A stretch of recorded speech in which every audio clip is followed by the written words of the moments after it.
sinners was slain.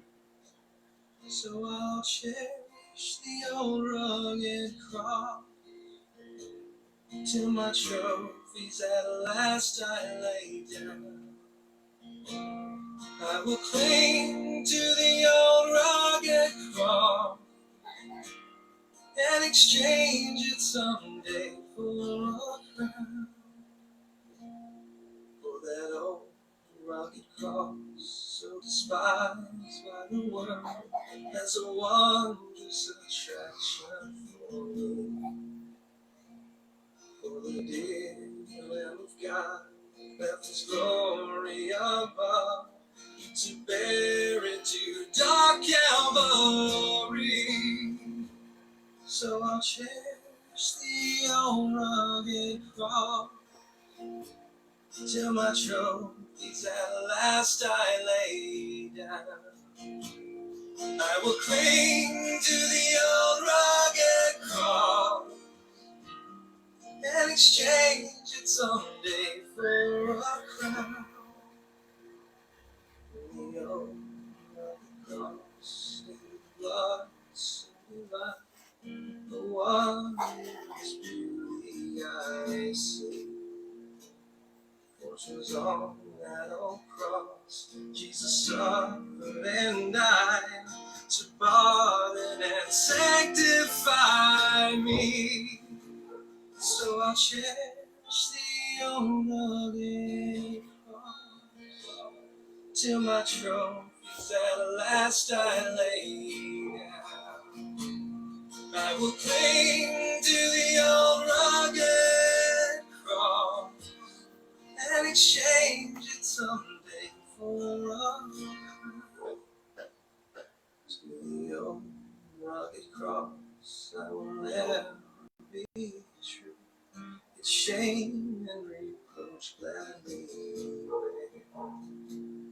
Then they'll call me someday to my own far away, where His glory forever I'll share. So I'll cherish the old rugged cross till my trophies at last I lay down.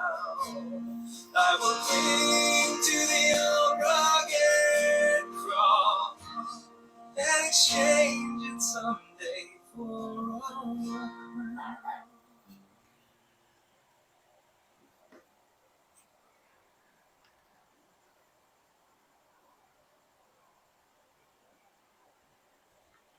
To Jesus I surrender all, to Him I freely give.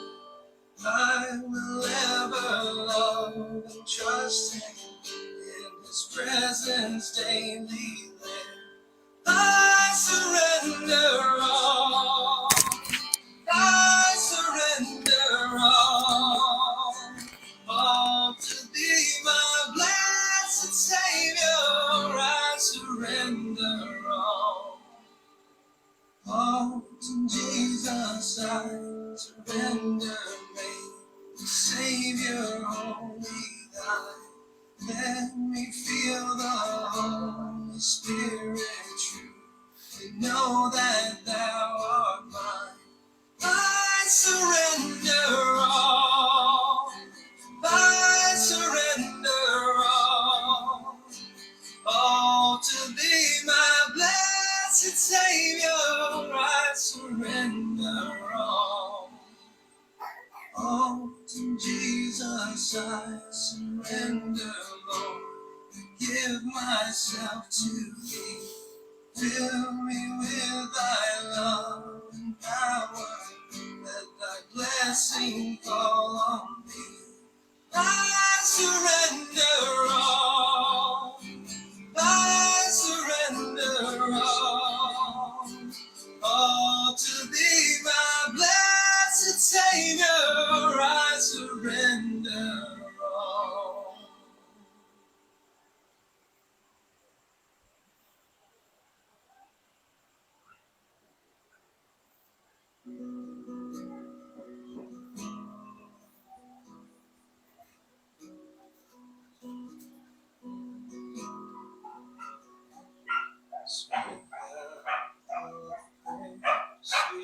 of rain that calms me from the world of care. Bids me at my Father's throne, make all my way. Maayong gabi sa tanan, Christians, maayong gabi sa tanan, mga higala, friends, salamat sa Ginoo once again, nga naansad kita dinhi, daily devotional, thank God, nga padayon naghatag og kusog, padayon nga iyatang gitagaan og knowledge and wisdom sa pulong sa Ginoo. So padayon jud ta mag-aampo sa Ginoo, nga kani nga buluhaton, magapadayon, nga magpadayon by the grace of God. So thank God na naanasad kita karon nga gabi tungod sa grasya sa Ginoo. So may gabi Ma'am Alma Florida. So salamat sa Ginoo nga naanasad nagpaluyo na pud ka sa buluhaton sa Ginoo, no? Ang Ginoo lang ang magapanalangin kanato. I believe, no? So Jalbili Florida Castro, mayong gabi kanimo. Salamat sa Dios nga faithful kamo sa pagpaminaw sa pulong sa Ginoo. So mayong gabi Pastor Janjan Saan, mayong gabi Ma'am Gladys, og si Abram, no? So mayong gabi kaninyo din ha nga maghinaot kita nga naata sa maayong panlawas, no? O manghinaot ta nga ang Ginoo padayon naga-provide sa tanan nato nga kinahanglan. Nasayod kita nga ang panahon karon grabe na kalisod. Mahal na ang palaliton, mahal na halos tanan. Pero mosalig lang ta sa Ginoo, tungod kay ang Ginoo siya lang gyud ang motabang kanato. Salamat sa Dios nga karon nga gabi nagapadayon ta sa ato ang live streaming, daily devotional. Salamat sa Ginoo. So Independent Liberty Baptist Church members, salamat sa Dios. Mayong gabi kaninyo tanan din ha. Sympathizers tanan, mayong gabi kaninyo. O may gabi AJ Crisel Castro. Salamat sa Ginoo nga ang Ginoo nagapanalangin jud kanato after na humanata sa atong mga trabaho o panahon na sad sa pagdaig sa atong Ginoo karon nga gabi. So before di ko makalimot, gusto na akong isulti ni no kaning this coming Sunday naatay lunch fellowship sa church, no? So mga members, mga sympathizers ato ning paluyuhan nga fellowship tungod kay the more nga daghan ta, the more nga magka-fellowship ta, the more nga naa atong kalipay no din nata unity sa ato ang church iglesia. So after siguro sa ato ang fellowship maybe alas 3 or 2:30, so basin mo adto ta sa tracts distribution or house to house evangelism. So ato ning buhaton para sa kaymayaan sa Ginoo. So ato ning paluyuhan nga buluhaton, no, tungod kay dili ni para kanato kung dili para ni sa ato ang Ginoo. So salamat sa Dios nga ang Ginoo always naghatag siya og spiritual discernment kung unsa dapat natong buhaton, no, sa ministry nga iyang gibilin dinhi kanato, no. Amen. So sa ato ang pagpadayon moadto na ta sa mensahe sa pulong sa Ginoo. Meditation ta sa Word of God. So before ta mag-start, mag-ampo sa ta. Gracious and loving Heavenly Father, Lord God, salamat kay Ginoo karon nga gabi. Dalaygon kay Ginoo sa walay katapusan. Salamat Lord sa imuhang paghatag nunay kanamo og kusog nga himo kami ani nga buluhaton. Wala mi mahimo Ginoo kung wala ikaw. Sa Lord, padayon jud ka nga magapanalangin kanamo especially sa among spiritual life. Give us knowledge and wisdom, understanding sa imong pulong. Nga ang imong pulong Ginoo among masabtan Lord og tama ang application sa among kinabuhi. Lord, i-bless ang matag isa nga naminaw ug nagtan-aw karon. Lord, ang akmong pag-ampo Ginoo nga masabtan ang tanang pulong nga mogawas sa akong baba tungod sa guidance sa balaan nga espiritu o kana nga pulong Ginoo gamita nga ang mga Kristohanon magpadayon nga maging faithful nga mga lagad kanimo. Og sa tanang tao nga wala pay tinuod nga relasyon sa atong Ginoong Hesukristo, magkaroon sila og relation Ginoo tungod sa imong pulong. O gamita kami Ginoo in these last days, ikaw Ginoo ang magatubag sa among mga pag-ampo, akong ibalik ang andungog ug ang himaya in the name of our Lord Jesus Christ. Amen and amen. So karon nga gabi ang ato ang pagahisgutan dinhi no is a biblical doctrine, no, the biblical doctrine of eternal security. Tungod kay naay mga nagasulti kanako nga ang eternal security is a false doctrine. So ato ning hisgutan ang biblical authority, biblical doctrine of eternal security. So kung nakadungog ta atong last Wednesday sa mensahe nga gidala ni Brother Bernard, no, gi-emphasize niya ang gospel of salvation. Nasayod kita nga ang salvation is the most important in our life because salvation is to access na ata magkaroon tag access sa ato ang Ginoo. Because tungod kay nahimong naputol ang atong relasyon sa atong Ginoo because of our sin. The Bible says in Romans 3:23, "For all have sinned and come short of the glory of God." Wala dili mahimong sa ato ang kaugalingon para makaadto ta sa langit.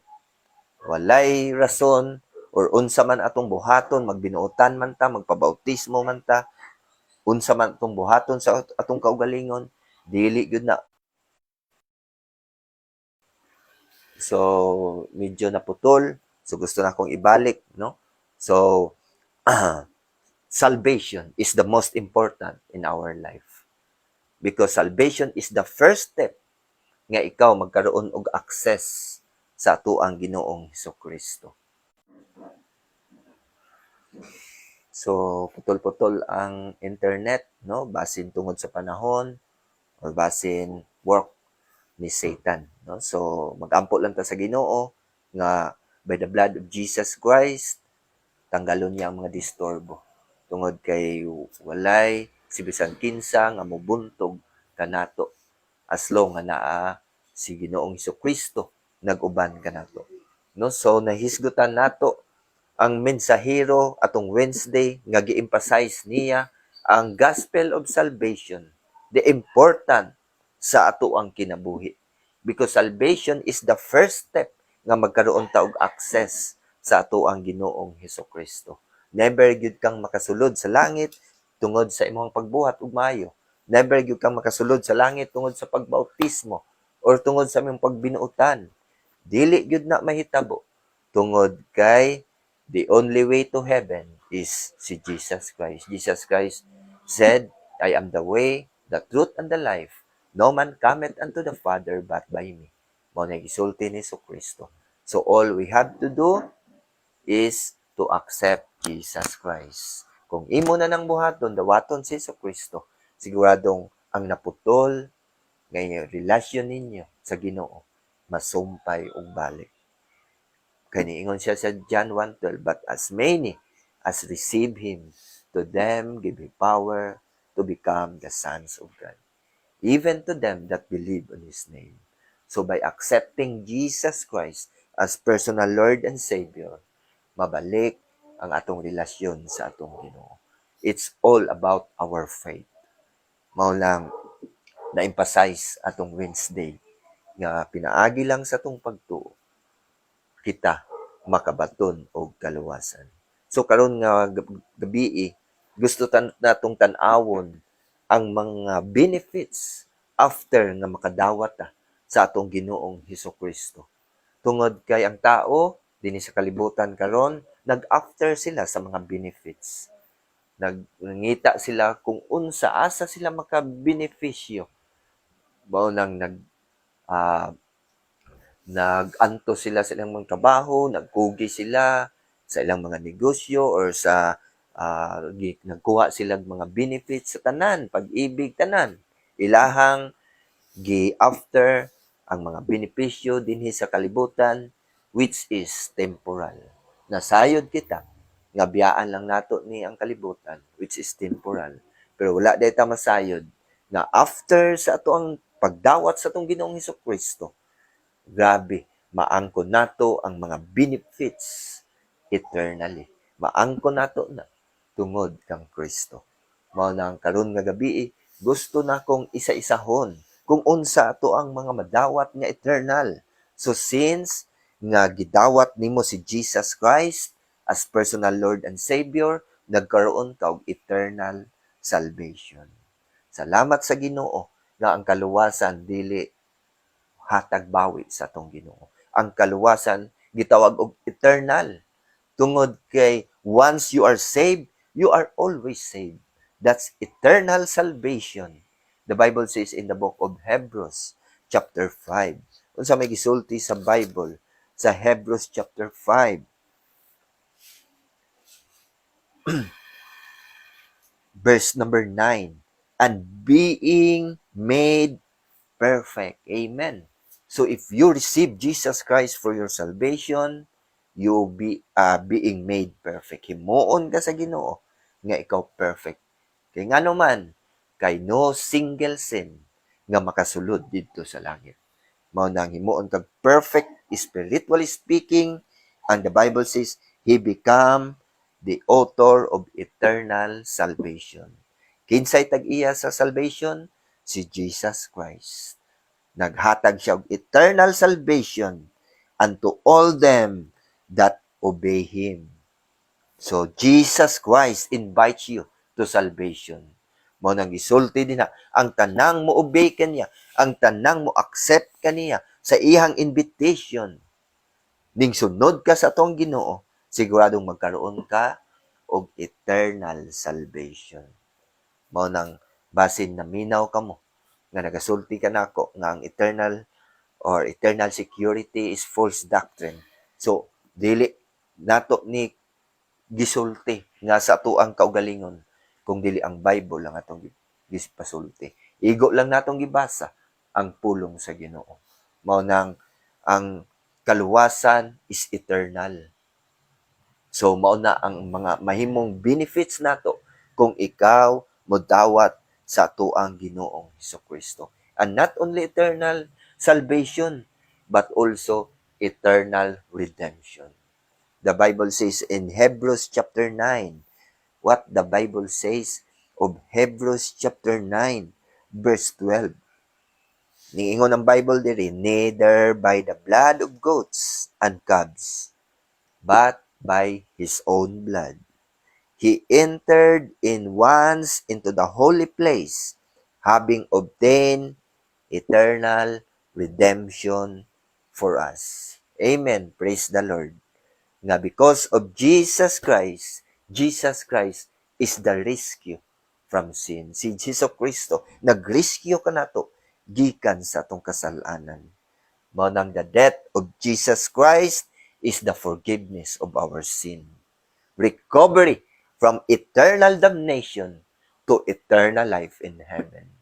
Nakarecover ta kay kitang tanan padulong sa impyerno, pero thank God tungod sa imong pagtuo ni Kristo, nakaangkon ka og eternal life in heaven. Mao nang dili lang day eternal salvation ang imong maangkon after sa imong pagdawat sa atong Ginoong Kristo, kung dili eternal redemption. Thank God nga nagkaroon ta og paglukat gikan sa atong mga kasalanan pinaagi sa dugo ni Kristo. Mao nang dili pwede nga bawion ni Kristo ang iyahang kaluwasan para kanato. Kay according to Ephesians 1 verse 13, we are sealed by the Holy Spirit. After you receive the gospel of our salvation, we are sealed by the Holy Spirit. Mao nang dili pwede nga kung kita makasala, iriso na pud ang silyo, tatakan na pud niya, iriso na pud. So that is consistent no, doctrine. Mao nang ang Biblia is our final authority og nagatudlo gyud ang pulong sa Ginoo. Og once you are saved, you are always saved. So not only eternal redemption unsa pa atong madawat Christian, but eternal inheritance. So nindot kaayo nga naatay madawat nga eternal inheritance. The Bible says in Hebrews chapter 9 verse 15, and for this cause he is the mediator of the New Testament, that by means of death, for the redemption of the transgression that were under the first testament, they which are called might receive the promise of eternal inheritance. Amen. So this is to receive, to title or legacy, no, kanatong mga Kristohanon nga nakaangkon ta og eternal inheritance. Dili basta-basta mo mana ang imuhang mga ginikanan, kung naay imuhang tinuod nga ginikanan, kung naay property, ikaw anak ang magmana. Mao nang kung ikaw Christian, tinuod ka ng anak sa Ginoo, siguradong ikaw magmana sa ato ang Ginoong. Okay. So padayon ta, no, medyo naputol na sad, no. So sa akong naisgutan ganiha, ang eternal inheritance na ta naka-inherit na. Nagmana na ta didto sa langit. Thank God because of our faith of Jesus Christ. So not only eternal salvation, not only eternal redemption, eternal inheritance, but also eternal consolation. Salamat sa Ginoo na atay walay katapusan nga kalipay. Because ang Bible nag-ingon sa book of Revelation chapter 20 verse 4, the Bible says nga si Jesus Christ iyahan natang the Bible says in Revelation chapter 20, no, Revelation chapter 21 verse 4, and God shall wipe away all tears from their eyes, and there shall be no more death, neither sorrow nor crying, neither shall there. Tungod siguro sa pangit nga panahon, no, putol-putol alang ato ang signal, but magpadayon ta, no, magpadayon ta, mangayo ta og tabang sa Ginoo, no. So with the blood of Jesus Christ, panalipdan niya, i-cover niya kung unsa ang mga disturbances, dili niya, no. So magpadayon lang ta tungod sa gahom sa Ginoo. So ang atong naisgutan is eternal consolation, eternal happiness kanatong mga Christian. Tungod kay for the former things are passed away. Pag abot nato sa langit,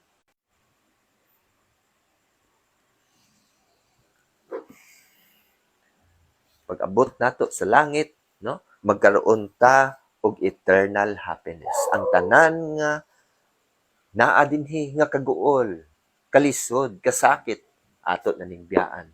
Tungod magkaroon na ta og eternal relation. Salamat sa Ginoo.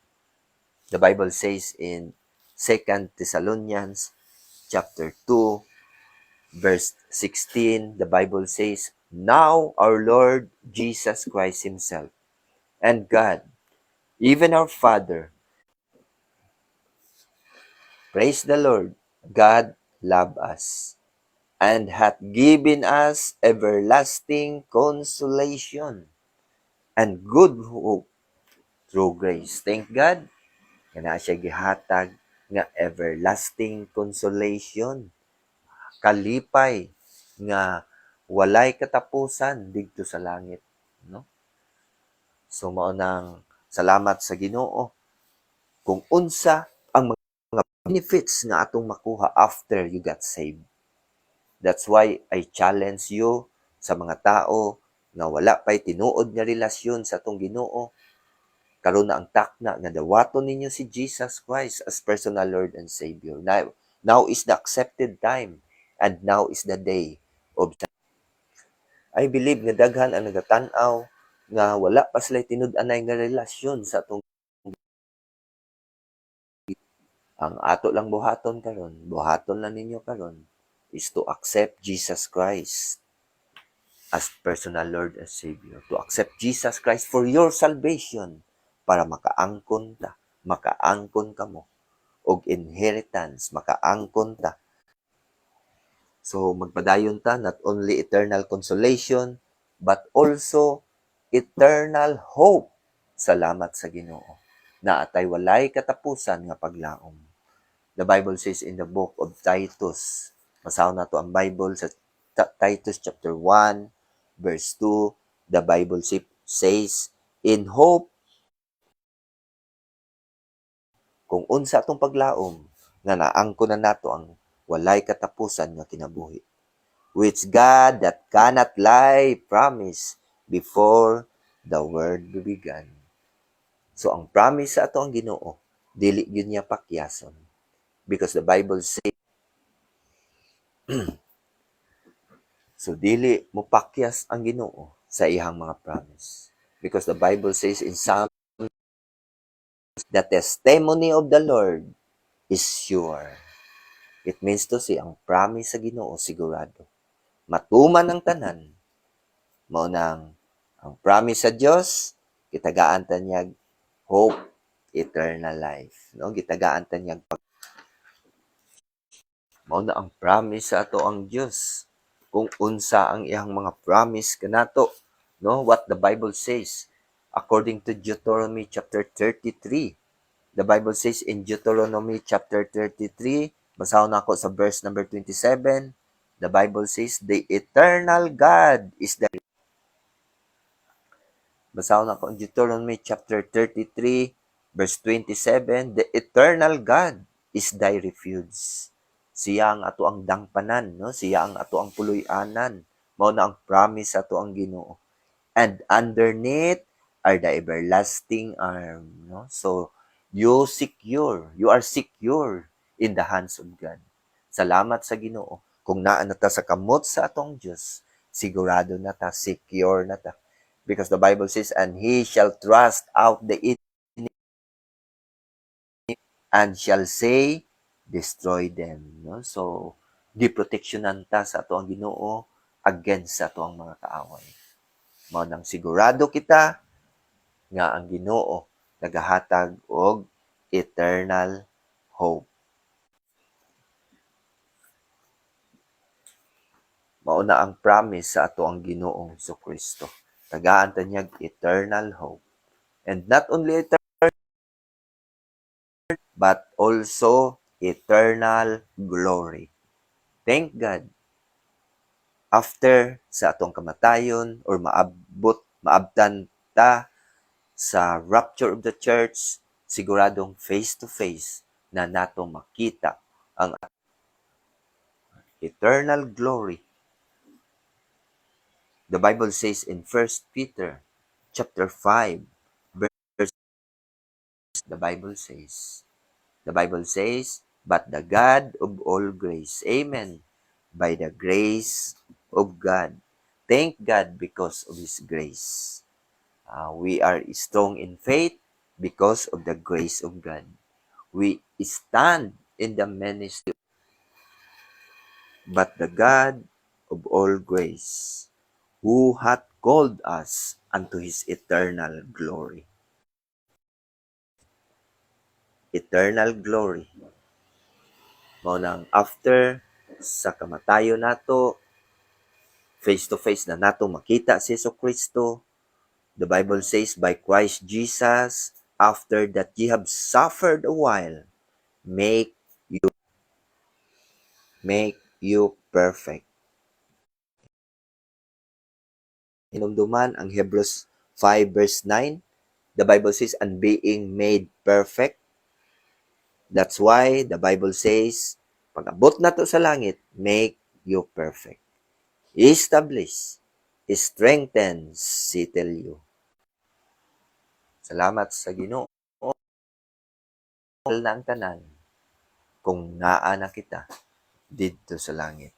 No, that's why si Apostle Paul niingon siya sa 1 Corinthians 13 verse 12, for now we see through a glass darkly, but then face to face, now I know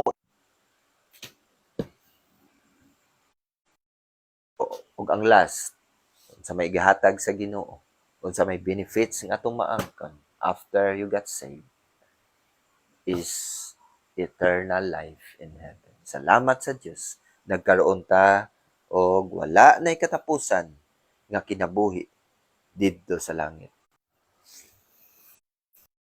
The Bible says in 1 John chapter 5 verse 10, the Bible says, "He that believeth on the Son of God hath the witness in himself." Mao nang kung ikaw modawat sa tong Ginoong Kristo, makatestify lang ang imong kaugalingon. Ang makaprove lang imong kaugalingon kung ikaw naay Kristo sa imong kinabuhi. Mao nang kung naay mamatay dili makaluwas ang ato ang mga pag-ampo sa tao nga namatay. Tungod kay ang kaluwasan is in istorbo kaayo ang maong signal, no? So work of the Satan, no? So mao na nga nasayod kita nga if you receive Jesus Christ, ikaw lang ang makaprove sa imong kaugalingon. Ikaw lang makatestify, masayod sa imong kaugalingon. No? Ningon siya din ha, "He that believeth not God hath made him a liar, because he believed not the record that God gave of his Son." Verse number 11, the Bible says, "And this is the record." So, recorded. Mao nang si Jesus Christ, nag-promise siya na we rather rejoice because your name are written in heaven. Naka-record na ato ang pangalan dito sa langit. Mao nang ang Bible nag-ingon sa book, "Your name was not found written in the book of life, was cast into the lake of fire." So, importante nga maka-record na masulat na imong pangalan dito sa langit. The Bible says in verse number 13, "These things have I written unto you that believe on the name." I challenge si Apostle John. Ang challenge niya, "Believe on the name of the Son of God, that ye may know that we have eternal life." Mao nang kung ikaw nakatestify nga gidawat nimo si Jesus Christ, nasayod ka nga naa. Salamat nga ato ang na-discuss ang maong biblical doctrine of eternal security. So once we are saved, we are always saved. Salamat sa Diyos. So mag-ampo kita. Gracious Heavenly Father, Lord God, daghang salamat Ginoo. Ayon kami sa among pag-alagad kanimo. Ug Lord, i-bless ang matag isa, tabangi kami sa among mga buluhaton, tabangi kami Ginoo, especially sa mga spiritual life. Ang among desire Ginoo nga mag-grow among knowledge and wisdom sa imong pulong Ginoo. In the name of our Lord Jesus Christ. Amen. Ngayong gabi sa tanan, no? Akong i-recognize si Ma'am Bliss Adokal. Salamat, Ma'am. Kanunay, nag-support ka sa maong buluhaton o nasayod ang Ginoo sa imuhang kasing-kasing. Ang Ginoo lang ang muhatag og ganti kanimo. So, si Carmelinda Gabika, may gabi salamat sa Dios nga nakatanaw ka, nakapamilya ang Ginoo magpadayon panalangin kanato, no? So Melanie 40, may gabi kanimo Melanie. Salamat sa Dios. Padayon lang pagsimba sa ato ang Ginoo, no? So Balinawa, mayong gabi si Vivencio Villacrucis, no, akong papa, no. So padayon lang, no, sa pagpangalagad sa Ginoo, no. So si Gay Magallanes, may gabi kanimo Gay. Salamat sa Dios. God, padayon lang ta sa pag tan-aw, no? So we hope nga atong ma-share ang maong video para daghan pod ang mang-encourage sa pulong sa Ginoo. Og si Nanette Apalisok, may gabi init, no? So family friend namo ni, no? AJ Crisel Castro, mayong gabi kanimo. So natay